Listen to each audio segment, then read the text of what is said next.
I hear you. Now you're recording.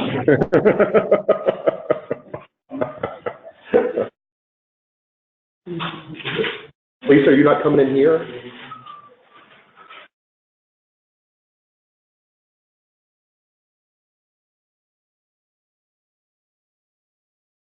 Lunch, you have to sit here and endure this with everybody else. That's right. That's the law. That's the rule, right? Both. Lisa. She's ignoring me. She should love it and endure it. She was busy at Costco. No,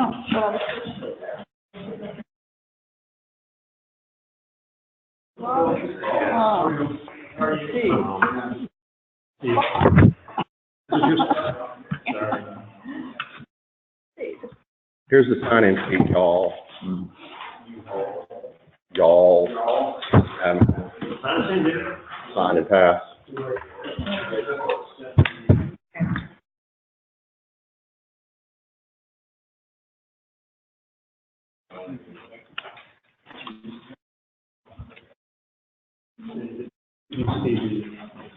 You on that one? Email. so if I need to respond to that, Yeah, I started yesterday. I think we should talk internally. Engineer again? We'll make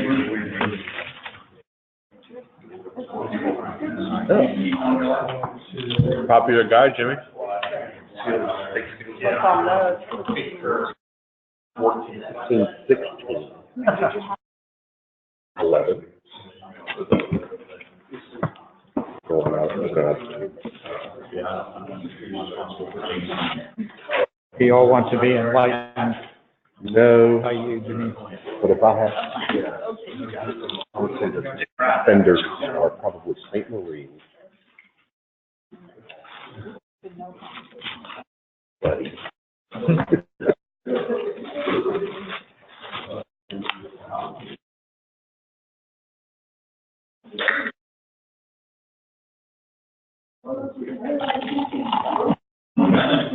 No, disagree.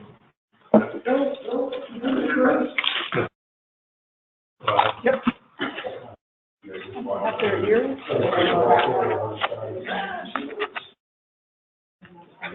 Check here.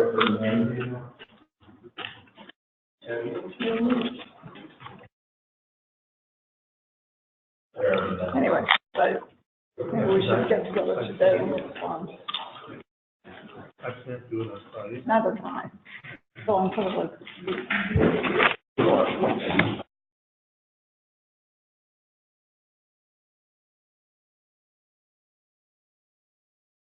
I don't know. Well, I'm not. Oh, I'd like to, I'm curious. But I do sometimes feel like, Okay. Thank you all for coming.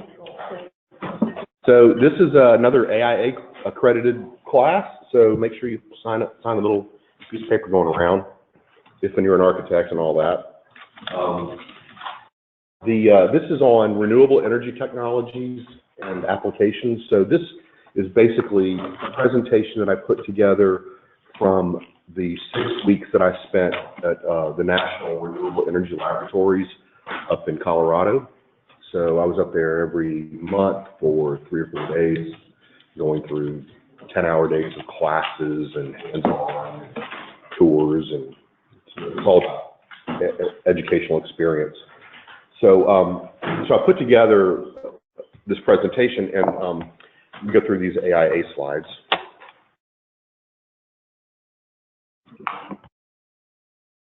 So the this is not, I don't think this is HSW credits. I'm sure it's not actually. So we're going to look at some global warming topics.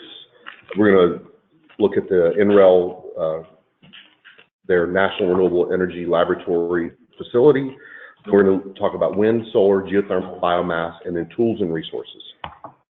So this is the NREL campus. This is in Lakeview, Colorado, just outside of Denver. And so all their buildings are platinum LEED buildings, or at least gold, but I want to say they're all platinum.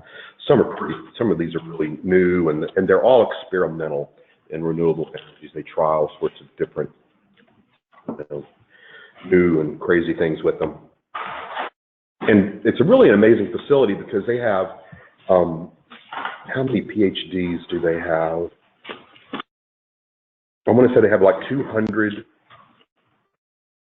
PhDs, 1,500 people, and the National Renewable Energy Laboratories is like the nuclear laboratory that's in Knoxville, and then there's another one out, a different one out in California. This laboratory is all about renewable energy, and it's a bunch of really, really super smart people, and they don't work for the federal government. They work for a private contractor because the federal government couldn't pay them enough with the federal guidelines. So the federal government said, okay, we'll hire a contractor to run the facility, and then they can pay the PhDs for it. But the government is still ultimately responsible. All of the products that are developed are owned by the federal government. It's a really amazing facility. They do a lot of research and development. Any advancement in the renewable technology comes from NREL. They lead the world in discovery, patents, and all of this. So in the renewable energy push that NREL, and until recently the federal government was pushing, was all about reducing carbon to curb global warming. And this is an example of, this is Lake Oroville in California. You can see in 2011 what it looked like in 2014. But California has lots of droughts reoccur, and but it's still a pretty amazing image. Where's the water going? It's not raining. It's evaporating and not raining. But the ice caps are melting, and we have droughts. Where's the water going? Well, they pull them out for water supply. Yeah. And irrigating, this particular lake, I don't know. All I know is they have water, and now they don't have any water.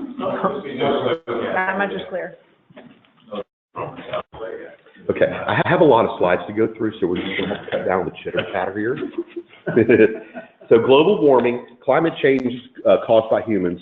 I thought this was a really interesting graph. The green are people who agree that global warming is being affected by human behavior and all this.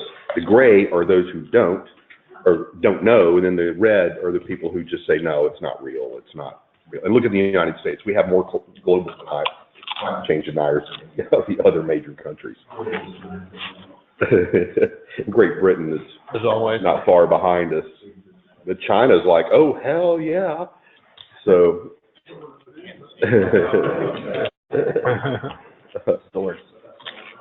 so what's interesting, when it comes to like the climate change is that at the time the study was done, they found 140 foundations that funneled $558 million to almost 100 climate denial organizations between 2003 and 2010 to help them get their word out. There is no such thing. It's not humans. And of course, I love the Onion. New climate studies, just 400 pages of scientists telling Americans to read the previous climate change studies. Nothing getting better. It's getting worse, and it's all been predicted. And this guy's just fun. Whether you believe it or not, science is a fact. And I'm gonna skip through a lot of these slides because there's like 100 and we don't have time to go through them all. So this is, you all have seen this chart, I'm sure, a million times, but this is just showing the global temperature rise from 1800 to 1900 and into the future, and it's showing the different projected paths that it could take, none of which are good. And here's an annual global temperature showing the land temperature, ocean temperature, and then the combined temperature. And you can see that, gosh, most of the warming has occurred since 1975 or 1980. And this is climate change in CO2 levels here, parts per million. And again, that follows the 1950-ish is when it starts really increasing. It all kind of goes in hand with the age of our industrialization. This is Florida now. If temperatures rise at the rate they expect, this could be Florida, which maybe doesn't look bad unless you live on the coast, or if you live in Miami, Key West, yeah. So cities are doing, lots of cities are doing different things with their porous sidewalks, green roofs, in the scope of the big picture, all these little things. I mean, I don't know if it'll add up to make a difference, but I guess if everybody did it all the time and made all the right decisions with all the materials we put down, maybe it would make a difference, and I guess it's got to start somewhere. Carbon-free energy options. So, carbon can be captured and stored. Nuclear is carbon-free. Just trying to get more efficient with our equipment and things that we use, our vehicles, our light fixtures, and all of that. And then, of course, renewable energy is a great way to get there. So we're going to talk about geothermal, photovoltaics, biofuels, CSP, wind, and all efficiency is part of all of that. Now, the Pentagon says, they released a report and said that global warming is the single greatest threat to our country. That's the military, the Department of Defense. Because there were times, they believe that a lot of they think that a lot of the really violent fundamentalist sort of challenges that we've been having, they think that started way back as part of a migration, a mass migration, and if the climate gets bad enough and we lose water, food, power, energy, then people start up and leaving, and you have mass migration again, and we have migration issues now. The Pentagon thinks that they can get a lot worse. Efficiency trends, things are getting really efficient. This is looking at refrigerator efficiency, price, and size since 1972. And the red dot, I believe that's the price of refrigerators, and the green is the price. The red are the standards that were developed for energy efficiency to increase them, and then so they got more efficient, cheaper, and bigger. So this is because the federal government said, hey, we're going to make you produce efficient refrigerators, because everybody has one and they should be efficient. And now we have it. There's a message up there. Those are the suggestions that you watch them maybe before the flood. Well, thank you, Elizabeth.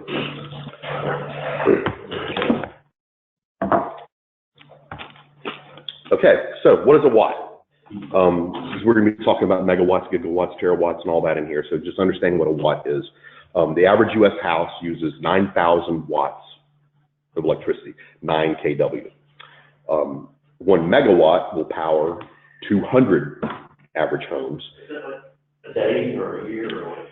That's just the power at that moment being delivered. Okay. 1 gigawatt would do 700,000, and a terawatt would be 200 million homes. So that would be almost every house in the country. 1 terawatt. All right, and so U.S. production, energy production, and consumption, renewables. This little graph just kind of shows you a little bit of the distribution of nuclear, coal, natural gas, crude oil, and renewables. Renewables is the green. We're not anywhere close to leading the world in this, but it gets better. We get a higher percentage of renewables every year. Okay, and these are statistics. And so this PowerPoint will be in the Academy folder, so you're welcome to get it and read them. More statistics. Okay, so let's look at some resource maps. So if you go to the NREL website, so it's nrel.gov or NREL.gov, they have all kinds of resources, detailed resources, to understand what the area or the region that you're working in, what are their abundant natural resources for renewable energy. So this particular one I find really interesting. So this is photovoltaics. This is a solar resource map. The red color indicates a higher concentration of available energy, and the blue is less. But Germany, if you look at Germany on the lower right, they have way more solar than we have. I mean, they produce a large portion of their nation's energy from solar. It's the same as Alaska. They have the same solar density as Alaska does on the left, but yet and look at the rest of the United States. I mean, what great opportunity we have for solar. We're comparable to Spain, and Spain leads the world in energy production from solar. So if Germany can do it, then there's really no reason that you can't do it, even in Alaska, except winters are really bad. Okay, so this doesn't look right. Yeah, resources. This is just another resource map of solar, but it's there's not enough variation in the color to really make it all that useful, unless you go layer by layer. So this is the yellow was the photovoltaics. This red is the concentrated solar thermal. Okay, so we'll get into what that is later. The blue, this is the wind. So right down the middle of the country, and then on the coast, and obviously the Great Lakes, and the east and west northern coast, those are our most abundant wind resources. But in the central U.S., coming down from Canada, there's like a wind tunnel that comes down from the Yukon, right down through the middle of the country. That's just, I mean, 130 mile per hour winds at one of the test sites at NREL. They have a windmill test site up on a valley between these mountains, and they'll have winds of 140 miles per hour coming through those mountains sometimes to test the wind turbines to make sure they don't fall apart. Biomass, so the green, the East Coast is in the South. We have good biomass opportunities because we can grow lots of things here for many months. And geothermal is the blue. So we're looking at layered maps, but they have these as individual maps too. Hydropower.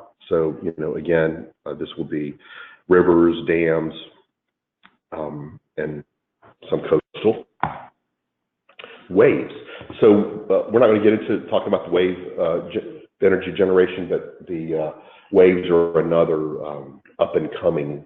Europe is doing a lot of exploration with it, the Netherlands and so forth, with tidal energy, with wave action, with just bobbers hooked up to springs that wave action will generate electricity from them.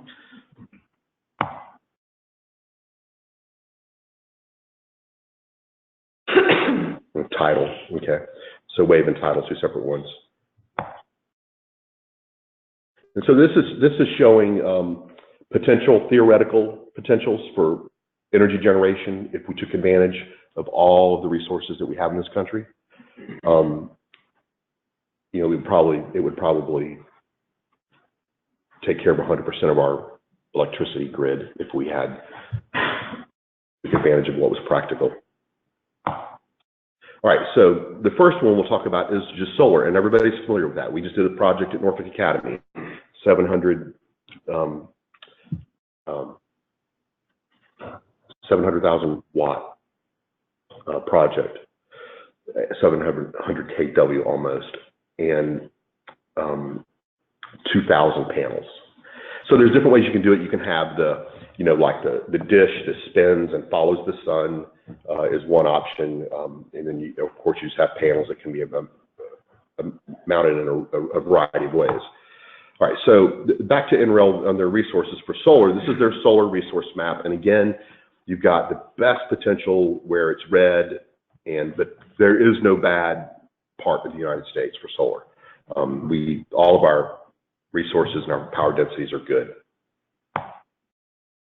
And this shows the solar cell research. Now it's a really complicated chart, but it's worth looking at, and it shows these milestones since 1975 when solar cells were like a panel. I mean, I think it was $75 a watt to install one. $75 a watt. Now it's $1.40 a watt, and it was $75 a watt. But this shows the history of the milestones in advancement of the technology, but you'll see NREL all over this. You know, they have led the way at all the key milestones. So we could stare at it for hours and try to figure it all out. So one of the issues with solar, have you ever wondered why Virginia Power and some power companies say you can't just go out there and install solar and hook it into the grid? And the reason they limit it, they count how much every year. They're like, okay, we're going to allow this many panels to be installed in Hampton Roads. And the reason they do that is because if you look at these curves up here, solar is generated during the day. And most of these plants now are, coal has kind of gone by the wayside. Everything's turning to natural gas. I mean, there is still some coal, but and nuclear. But when you have, the grid is built for a certain capacity. If you exceed that capacity on the grid, or you have major fluctuations in the power on the grid, then it can affect all kinds of systems in the country, and it can be catastrophic. I mean, it can cause long-term blackouts. So they have to keep the energy production in the country on our grid system at a relative even keel, because these plants, if you've got a big coal-fired plant, you can't just shut it down because everybody's making electricity from 9 a.m. till 5 p.m. on their, with all their cell, installations, all their PV installations. So they have to manage that. So you can see the yellow as you're pushing, as that solar comes online and starts producing electricity, something has to give. And so these power plants, they have to manage that. Okay, let's turn off this turbine. Let's try to bring down this, generator, and it's a really difficult balancing act, because then clouds can come over, over an area that is producing a lot of solar on a certain grid for a certain plant, and all of a sudden the solar stops, and then you're like missing all this power, and so those are the big arguments against solar, that it's not consistent enough, and power plants have a hard time keeping up with it. Okay, costs. The U.S. solar PV price declines and deployment growth. So the yellow is the price since 2010, and the solar PV installations are the blue columns. And you can see that we've installed more and more every year, and then in 2016, but installations dropped pretty significantly. And I think that had to do with federal policies, rebates, and things like that stopped. Hey, Jimmy, I know we're not supposed to ask questions. I don't really care. No, don't we have the capacity to store power that's generated? Yeah, well, there's a couple of different ways, but yeah. You can't, batteries can store, but they're really expensive. Yeah. But on a large scale, there's not, because they talked about, sending it to the grid, but it's just going to be used immediately. That's the thing about solar, is 95% of it's got to be used right then and there. It's just pumped right into the grid. And it's got to be used then and there. And some countries are looking at large scale storage, battery storage, but there are better ways to do it. And we'll talk about that in a second. Okay. Solar and wind are complementary. Because of the seasons, the wind and the sun, they're diametrically opposed, basically. When you combine solar with wind, then you're able to build a more stable energy supply. All right, concentrating solar power technology. So Rob, this goes to your point. Again, solar resources, these work really, really well out west. And these are large scale. So I'm going to play this little video, concentrated solar power.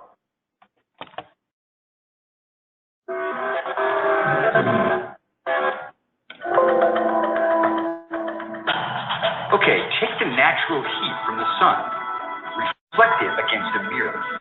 Focus all of that heat on one area, send it through the power system, and you've got a renewable way of making electricity. It's called concentrating solar power, or CSP.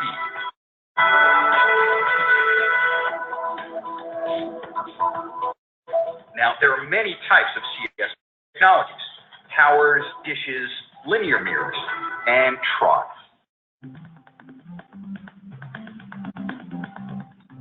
Okay, have a look at this parabolic trough system. Parabolic troughs are large mirrors shaped like a giant U. These troughs are connected together in long lines and will track the sun throughout the day. When the sun's heat is reflected off the mirror, the curved shape sends most of that reflected heat onto a receiver.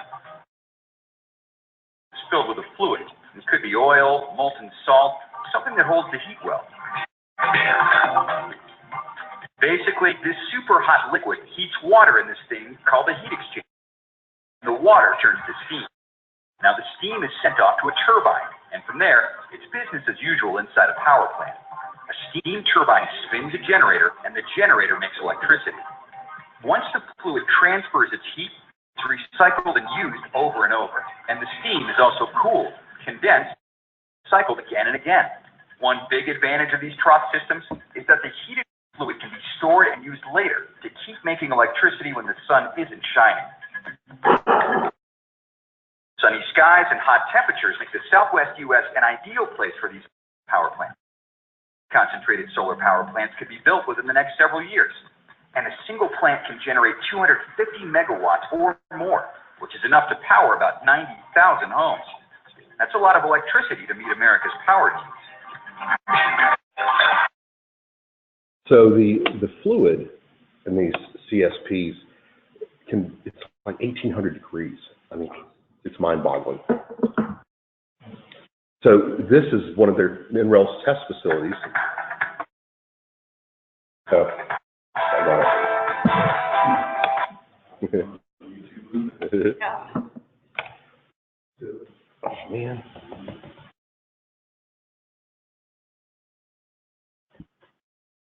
So in this test facility that we went through, visited, so upper right, they're testing mirror technology, basically. And so they have these mirrors up there, and they're focused into this building where there's a window into this building. And it focuses the rays from the sun into the building, and where there's a receiver testing it, but they took these sheets of steel and these bricks, and they would put it in front of the beam of light coming from these reflectors, and it melts the steel.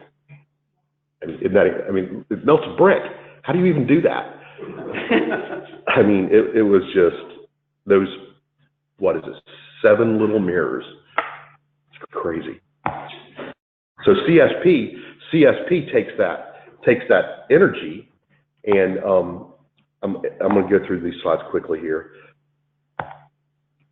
Okay, so this is like, Rob, this kind of goes to your question. So you're taking solar power, solar energy, and you're collecting it into a molten salt or some other liquid, and then they can store it in tanks during the day. They can fill up these tanks with 1,800 degree liquid, and they'll hold that temperature for days. I mean, they might lose like a half a degree in a day or two, I think is what they said.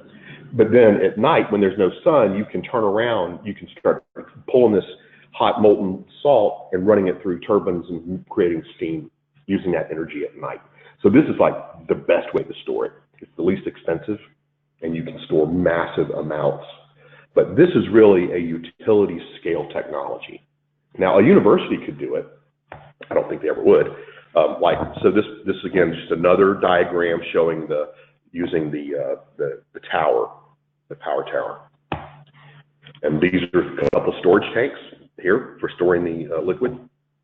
And you saw the parabolic in the video. They can use oil, molten salt. It can go direct to steam. You can turn water in the pipes into steam directly through the system. And you can combine this with gas, natural gas, or fossil fuels, so that if the sun is not doing much and you're not getting the energy you need, you can supplement the turbines with gas or natural gas or some other fossil fuel. And this is the deployment, the worldwide deployment of CSP. So the blue are operational, these in terms of megawatts on each country. The red is under construction. This is 3 years old, 4 years old, so a lot of those are probably finished by now. And then development, you can see, there's quite a bit of development going on. But look at Spain, the blue in the middle of the screen where Spain is. I mean, they produce 87% of their energy with CSP. And these are the types of systems: the parabolic troughs, the power towers, and the CLFR, I don't remember what that stands for, and then the dish that you saw, the dish engine. And these are just some sample projects. 354 megawatts. This is cool here. This is in Spain. Of course, they need the world, but this is one of the tower projects where they've got, the piping goes up into the top of this tower through basically a heat exchanger. Not even that, it's just piping. And all those mirrors are directed right up there directly to the liquid passing through that chamber. And that's where it gets heated up. And it goes back underground and out to a storage tank, or directly to the plant where it produces electricity through steam generation. It's expensive, though. These are expensive systems to build. This one is 110 megawatts, so it'll store 10 hours of electricity and molten salt. So this is a trough one in Florida, 75 megawatts. Costs. So, and this is up through 2013. You can see since 2010, there's been some significant decreases in cost. I mean, less than a third drop from 2010 to 2013. And the more they do, the better we'll have. So you combine this with wind, you can really do a lot with making up for fossil fuels. There's some conversation that maybe each part of the country specializes in their best resource for renewables. So maybe the Southeast, maybe we do biofuels. Maybe the Southwest does solar and CSP. Maybe the North, the northern coasts and the Great Lakes, maybe they do wind. And if you have one massive grid system, you will always have a reliable mixture of sources of energy that you can balance the grid. All right. NREL, on their website, they have a bunch of really nice, useful tools. One of them is called SAM, and the systems analysis tool, and it will let you enter all the data about a project and what you need for any type of renewable energy in terms of budgets, interest rates, and area that you have available. What are your resource demands in terms of electricity, and it will basically build a model for you based on the technology you're interested in, whether it's biofuels or whatever, and it'll lay it out for you: the financing, the payback, the interest. It'll do a life cycle cost analysis on that renewable technology for that area. And what's so great is that NREL, their PhDs will literally get on the phone with you and work with you on a project. They will engage in your project for free and become the voice of, the expert voice when you need to have conversations with the client or something. And they'll make sure that you're doing everything the right way. It's an amazing resource. So wind energy is our next one. Let me just check the time here. Okay, I think we're okay. So according to the current literature, some of you guys have seen this. We had this conversation before. According to the current literature, somewhere between 140,000 and 328,000 birds die each year from wind turbines. And I've just heard, lots of people decry. My wife's family lives in Pennsylvania, and we went up to visit last winter, and they live on this mountain, and there are wind turbines on another mountain about 5 miles away, but you can see them. And they hate those wind turbines. And first thing they said was, they kill so many birds. Cats kill 3.7 billion birds a year. 3.7 billion, well, between 1.4 and 3.7. So it's like to say, a wind turbine kills 200,000, or all wind turbines combined kill 280,000 birds a year. Is like, we'll go talk to the cats. Funny.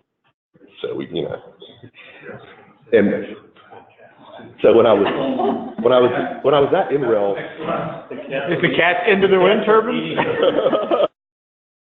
when I was at NREL, and we're up at their windmill test site, they were talking about the birds, and the guy says, well, he goes, it's really minuscule, but we'd rather not kill any birds. So we're always developing technology. So they actually have some of the newer wind turbines. They use LiDAR, and they look ahead. And when they see a flock of birds, they will turn their blades so the blades will turn so that the wind they don't catch any wind, and then they stop the turbines until the flock passes. They also they're testing with different sorts of sound generators that's at an octave we can't hear, but shooting it out at the birds as they're approaching, and the birds divert to get around it and miss so they're trying lots of different things to minimize it. So this is wind power in megawatts up to 2013. So you can see it's really going gangbusters. And then for us to get to an 80% renewable energy scenario by 2050, wind would have to be 40% of our renewables to be able to get there, based on all kinds of things like cost and stability of the grid and all these things that wind would have to play the biggest role in order to get that coal, that dark blue, to get that down to as close to nothing as we can by 2050. Wind would have to be a big part of it. So 20% scenario for U.S. electricity. This is showing the cumulative installed capacity on the left, and then down across the bottom up to 2030, what we would need to do to get to a 20% wind scenario. So we would have to have, the majority of it would be land-based, and then what is this, 54 gigawatts would have to be offshore. I'm not sure how they determined that, but this was an NREL study, a bunch of PhDs, so I'm sure they must be right. But water, offshore based is really expensive. If you have to try to stand up a 300-foot tall wind turbine in a half a mile deep water, that's hard. Wind resources. So again, all these maps are on the NREL site, and you can zoom in to your little area, to your little county, and super high resolution, and figure out what works for you. But yeah, that red and blue, purple down on the coasts and on the Great Lakes and down the middle of the country, great opportunities there. Down around Louisiana, that surprises me. New Orleans. So here you go. This is offshore wind technology, and it's all based on depths. Obviously when you get into shallow water, you can just kind of bury them, like a stake in the ground. And when you get to 30 to 60 meters, you have to build an underwater tower, basically, to mount it to. And then once you get over 60 meters, they have to, in deep water, they basically float, and they anchor them to the ground. But the further out you go, the more expensive it gets. But your better wind sources are further out in deeper water. These are the turbine sizes that we have at this point. So the biggest one is 5,000 kW. So that's a lot of electricity, 5,000 kW. In fact, let me just do a quick calculation. It's the size of a fleet. 550 homes to be run off of that large tower. And that depends on the wind speed, but, you know, generally it's rated for 5,000 kW or 5 megawatts. Yeah, so it's 126 meters. The blades are bigger than a football, 1.25 times the size of a football field. I've seen some of those in Canada, across the border, across the Great Lakes. They make them. Canada makes a lot of these wind turbines, and and it takes those really crazy trucks where somebody drives one in the front and somebody drives one in the back, and they're doing this to get around mountains and things, but they transport them. It's crazy. You know, how do you transport something that's a length of a football field? Yeah, I saw a couple land in our port. Oh, yeah. On blades. Yeah, they try to ship them by sea as much as they can. You know, if they want to get one on the West Coast, they'll drive it all.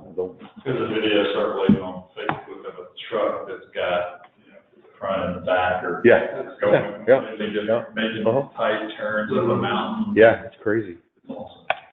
So here's another video.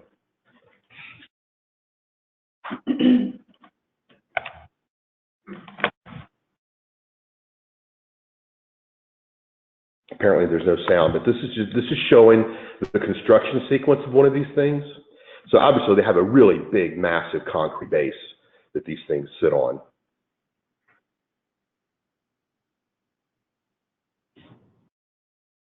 And this is not one of the biggest ones, but it's still massive. I mean, you can't even see the people, they're so small.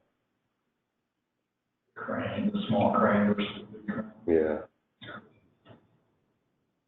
So we went to a plant, a factory. There's a factory out in Golden, Colorado, I believe, that they make these blades, and they're made out of fiberglass, basically.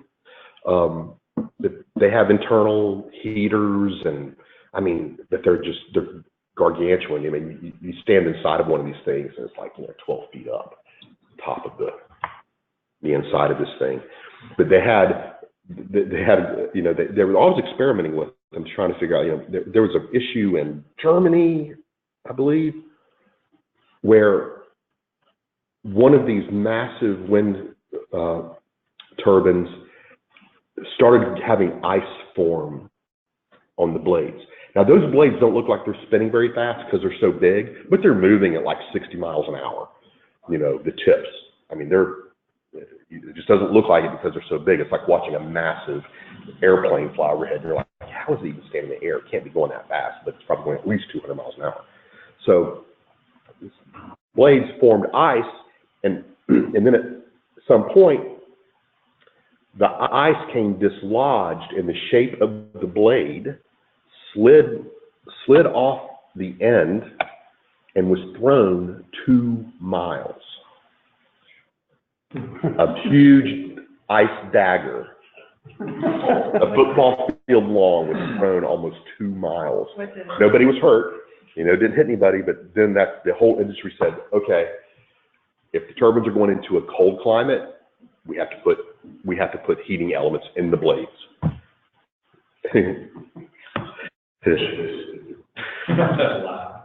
Bioenergy. Hopefully this won't have sound. We're on to bioenergy now. Sustainability. Never has a word had so many meanings to so many different people. Bioenergy. Never has a word connected so many people across an entire nation. This is our future, I think. It's not just what these two words together can produce, but what these two words combined can help us to save. Let us show you how. Heart beats like rolling thunder. Rise up, cry, shake your slumber. Hear the bell toll, the thunder sings from the soul. Breathe sweet.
Hanbury County, we've been really excited to have INEOS build their bioenergy plant here for a lot of reasons.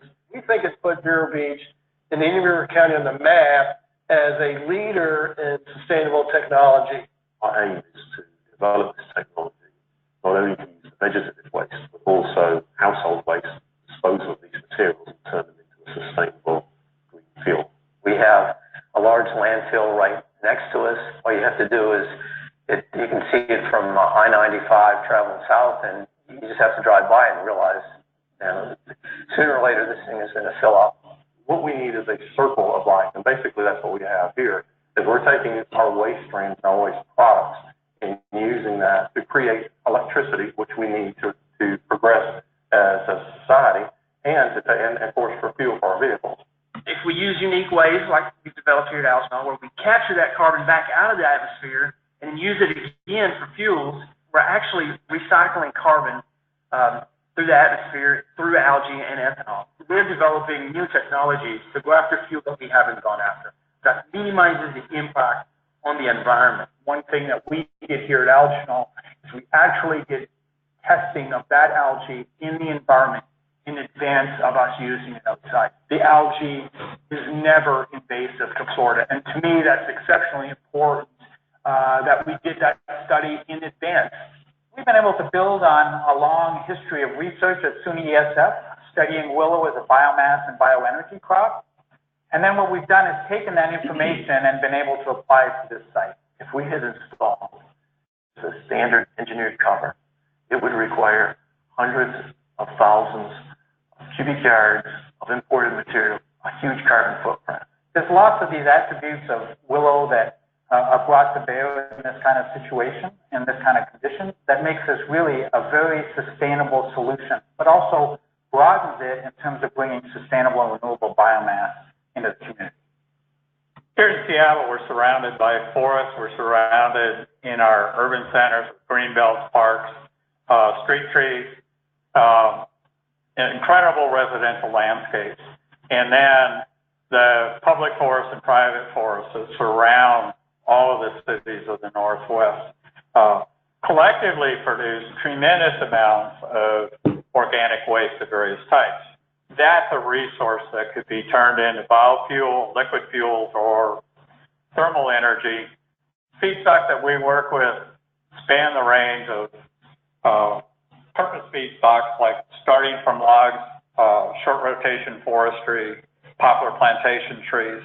So our objective as a company is how do you take each of these materials and minimize the investment of capital and energy? And how do you develop conversion or processing methods that reduce the technical risk and the operation risk for everybody in the supply chain? Our goal is not to make this unsustainable for our standpoint, where we hurt the soil from an erosion standpoint. We want that to be sustainable, where you can come back next year and remove more residue again. We have something nobody else has ever done on this size. I mean, I've gotten 10 years of college experience in, 2 years that I've been here. Over the last 8 years, it's amazing the new businesses that have come in. Part of that certainly has to be contributed to Abengoa. Just like with the Abengoa project, it becomes personal, and you want them to do well. Because if they do well, we do well. We are connected. We are connected. We are connected. This is possible. It was. We are connected. growing energy. We are connected. The next generation. My family is here to stay. We have to make sure the whole picture. Okay, we're connected. Let me get through these slides. So the thing about biomass is that there's some really amazing research going on right now. And what's so great about it environmentally is that you're literally taking carbon from the atmosphere and you're turning it into fuel. So you're not just minimizing your carbon footprint, you are actually, you're carbon negative with biofuels. And you can create virtually, and here's just a diagram showing that carbon negative scenario. These are all the biomass resources in the country. Again, it's almost everywhere except for the Midwest. And biofuels can relieve a lot of the stresses that these are the top 10 problems for humanity over the next 50 years. Energy, water, food, and environment are the top ones, and they're completely intertwined with each other. And biofuels can start to relieve some of that stress. So we're not going to have time to go over all of these, but I wanted to just talk about the things that can be made with biofuels. You can make, obviously fuel for your cars, jet fuel, diesel. You can even make oil. Like there's a lignocellulosic biomass takes this every plant, almost every plant has this material. It can be extracted and you can literally turn it into oil, like crude oil for lubrication, whatever. I mean, it's amazing. It's expensive, the process right now, but it's getting cheaper and cheaper every year. And it'll be coming out of an experimental phase soon, I believe. And then algae, that's the big one. Algae is, this is a gasification, taking algae and other biomaterials and being able to create gasoline from them with extreme pressure. They have a facility at NREL where they're doing this on an experimental level and creating gasoline just like that, super high temperatures and pressures.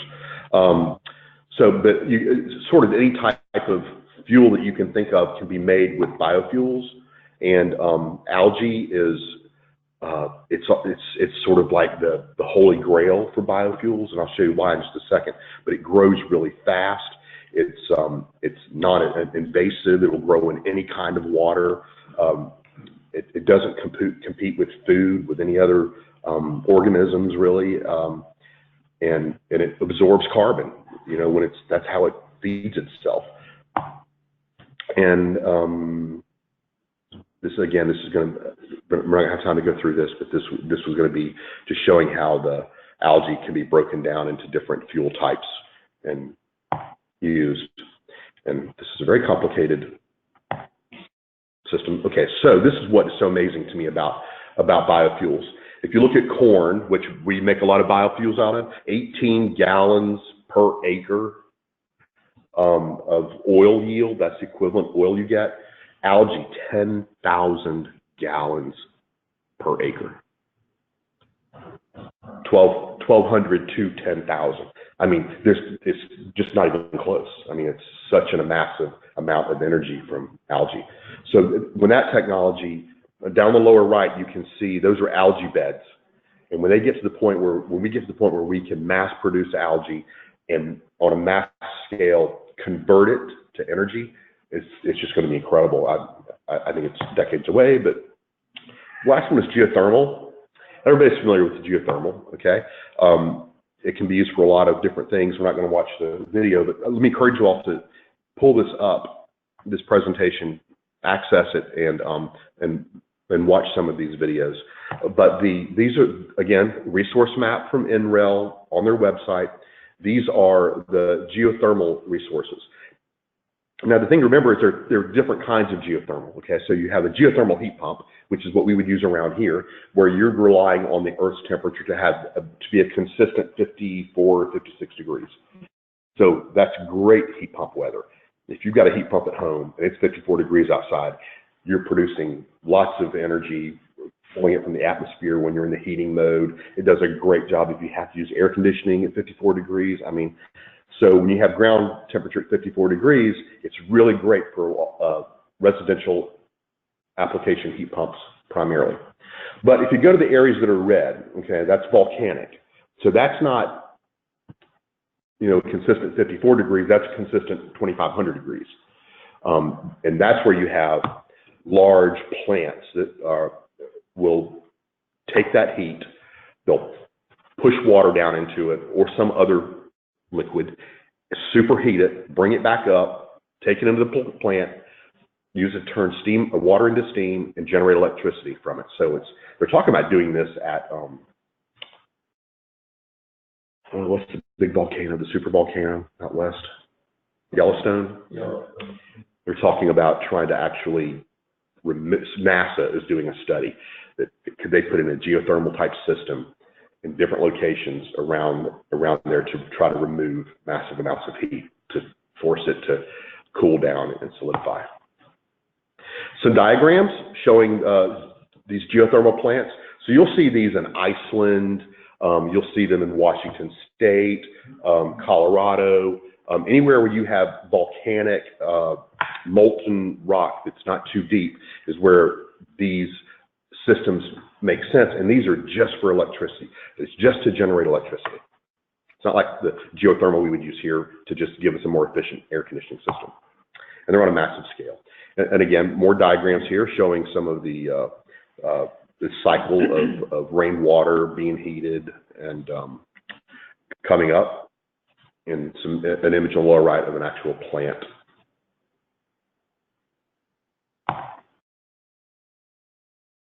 Costs. Those large ones are expensive. The ones where you're drilling into volcanic rock and all of that, they're really expensive, but the price is coming down all the time. And here's the typical cost that you're looking at, depending on what phase of the project you were in. But in the end, you're looking at generally $3,600 per kilowatt. It's pretty expensive when you're building a 500 megawatt plant.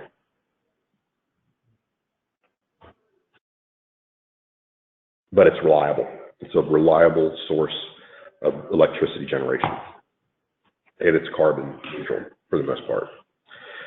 Costs based on the type of plant, whether it's a binary plant or a flash plant, and that's all about whether you're just taking the flash is where you're bringing in, you're converting water to steam directly from the volcanic rock, whereas the binary plant is just heating the water and then converting that through a heat exchanger to create steam. Not important, but one's more expensive than the other. Again, another diagram. Here's the geothermal that we're used to. This is kind of what we are used to, using the geothermal with our condenser and evaporator in a heat pump mode to do the job that the outdoor air temperature doesn't do as effectively. Okay.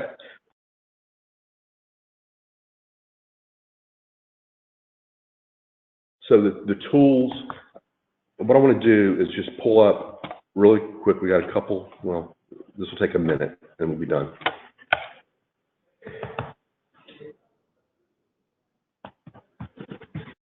So I'm going to nrel.gov, okay? And up here, research, they have this data and tools, which is a really, really handy little thing. And I'm going to look at, where did it go? Where did it go? Energy analysis.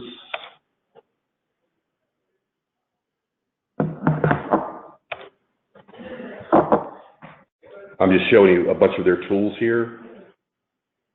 But what I was in particular looking for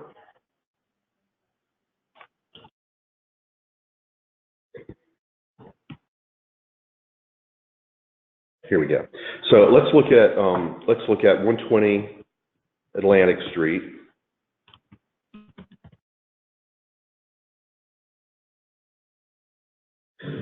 Okay, so it comes in here and it finds us, right?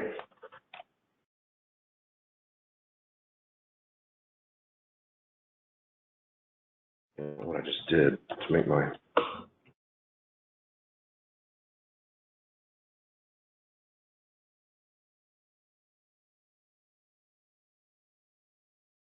control.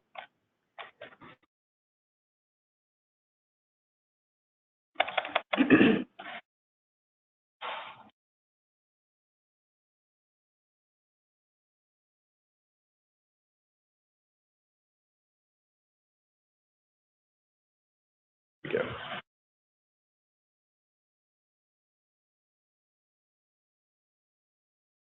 So let's look at, zoom in here, and you can look at this in a satellite format too if you want to, like right here, do satellite. There we go. To the map. Okay. And so then you get here, and then let me try to back this out just a little bit. This is if you want to determine for a client or yourself, just curious, whatever, what the solar potential is. Type in address, locate your building, and then you can come over here and you can draw. Close this. And I'm going to say, okay, we're going to put solar up here. We're going to go from here to here, here, here, here. All right, so that's the area that I want to look at of our roof. And I'm going to save that. And I'm going to go to the results. And it's going to tell me that if we put the solar panels that would fit up there, that's how much kilowatt hours per year we would save. This is how many dollars that would be worth based on our energy rate from a national database. So it does this little life cycle cost analysis and tells you what your savings is over a year and how much money you're saving every month in electricity. And then it gives you all the economics and capacity, the number of panels, and all that kind of stuff. So it's super fast, super easy. NREL has a ton of tools like that on their website for all renewable energies that you can research and get. So you have to go find what your cost to install it, set it back there. So, well, it depends on the scale, but for large scale, like Norfolk Academy, I consider that large scale, 2,000 panels, like $1.45 per watt is what that costs. Now, the guy who installed all of that, who owns the company, I said, what would it cost to do my house? Like to do 8 kW on my house, however many panels that would be, 20 panels or whatever. He says, he goes, we could do a whole house, turnkey, inverter, everything for about $10,000. The payback on that is about 6 years. That's not bad. Yeah, So because most of the panels didn't have a life long enough for the 20 years. 20 years is considered like what you can expect, but NREL has panels installed in their test facility outside in the elements where they monitor them and track them and collect all this data that's been going for 30 years. So, but you can get 20 years. So your payback, 6 years maybe. Yeah. So certainly worth considering. So go to their website, check out their tools, all their resources. Any renewable energy questions you have, they're going to have answers, and that's because that's all they do. 200 PhDs, all they do is research renewable energy. So, and they publish everything, and you can still take anything you want. It's all free. Any questions? Thanks, Jimmy. Thank you, Jimmy. All right, thanks everybody. Don't forget to sign the sheet. Just a comment, I think he was involved in all that algae research. In what? In all that algae research. Oh, really? I remember seeing a presentation about it a couple of years ago. Thank you, Mr. Stevens. Yeah, thank you. Next to my truck.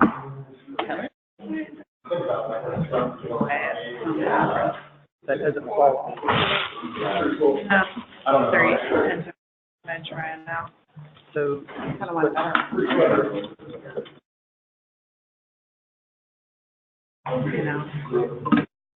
Problem. Get one that's for the airport. Hey, I can tell you that we've got